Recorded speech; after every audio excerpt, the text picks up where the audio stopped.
Hello.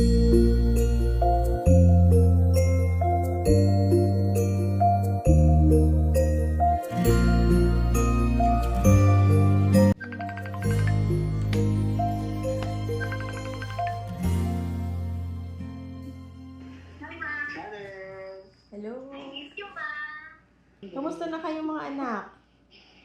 Uuwi ba kayo ngayong Pasko? Ama, sorry, mukhang malabo eh. Baka sa bagong taon na lang ako, ma? Sa problema sa work ko eh. Mukhang hindi ako natutulog. Ganun ba? Sige. Basta lagi kayong mag-iingat dyan, ha?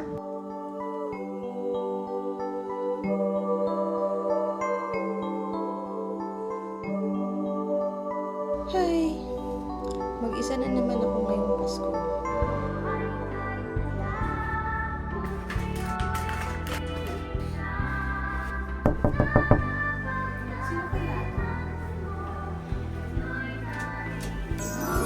Merry Christmas, Ma!